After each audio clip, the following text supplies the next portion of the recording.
અરે અરે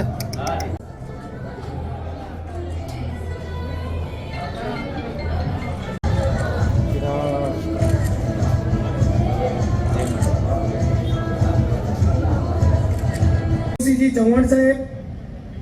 ખેડા નડિયાદ વિધાનસભાના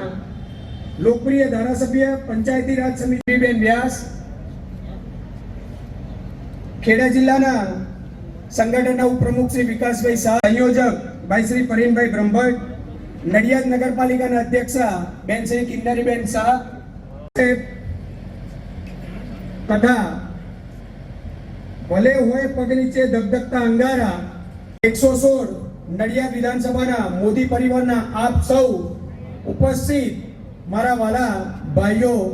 નડિયાદ વિધાનસભાના મધ્યસ્થ ચૂંટણી કાર્યાલયના સુપ્રસંગે આપ સર્વનું હાર્દિક સ્વાગત કરું છું. માતરમ વંદે માતરમ સુજલામ માતરમ વંદે ની પાર્ટી છે. અહીંયા બેઠેલા તમામ લોકોને આપણા નરેન્દ્ર મોદી સાહેબે હું ચોક્કસ કહું કે અહીંયા તમામ બેઠેલા લોકો જે સ્ટેજ પર છે એક કાર્યકર્તા છે અને છે જન જન સુધી પહોંચવાનો વિચાર છે. એટલે ભારતીય જનતા પાર્ટીમાં ખાસ કરીને આજે દેવુસિંહ સાહેબ આવ્યા છે તો આપણે નડિયાદ તેમના સ્વાગત અભિવાદન માટે પરેનભાઈ બ્રહ્મભટ્ટ, મનીષભાઈ દેસાઈ,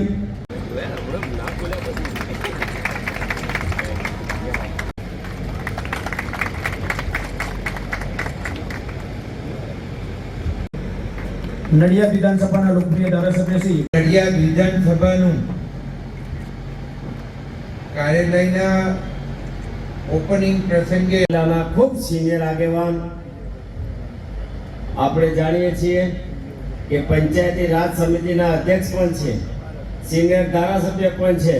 અને આપણા જિલ્લાના સૌથી અગત્યના મહત્વના સામાજિક આગેવાન પણ છે એવા આદરણીય પંકજભાઈ. આમ આપણે આપણી વ્યવસ્થામાં વાત કરતા હોઈએ છીએ કે ચૂંટણી જીતવા માટે 3 વસ્તુ મહત્વ.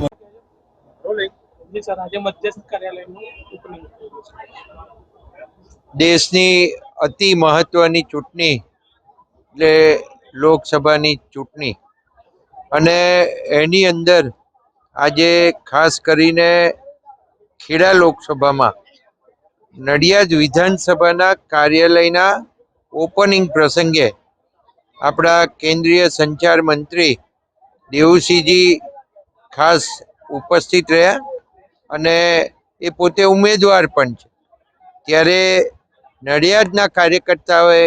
જે રીતે નક્કી કર્યું છે કે અમે સૌથી આગળ આ 7 કોન્સ્ટિટ્યુન્સીમાં રહીશું ખેડા લોકસભાની અંદર, ત્યારે સૌ કાર્યકર્તાઓએ ઘેર ફરી અને દરેક ઘરની માહિતી એકત્ર કરી કોણ હાજર છે કોણ હાજર નથી એ તમામ માહિતી સાથે અમે સંપૂર્ણ સજ્જ છીએ અને દરેક બૂથોની અમે લિસ્ટ તૈયાર કરી અને બૂથ વાઇઝ કેટલું મતદાન કરાવવાનું છે અને એ પૂરેપૂરું મતદાન થયું કે નહીં એની પૂરેપૂરી ચકાસણી અમે રાખવાના છીએ. અને બીજું કે આ કાર્યકર્તાઓએ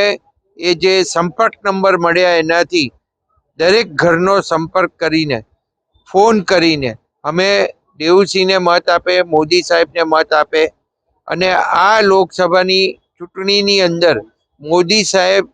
400 કરતાં વધારે સીટોથી જીતે અને મોદી સાહેબ પ્રધાનમંત્રી ફરીથી બને અને આ દેશનો સમગ્ર દેશની અંદર જે એમણે ભારતીય જનતા પાર્ટીની સરકારે જે આ વાતાવરણ ક્રિએટ કર્યું છે એના થકી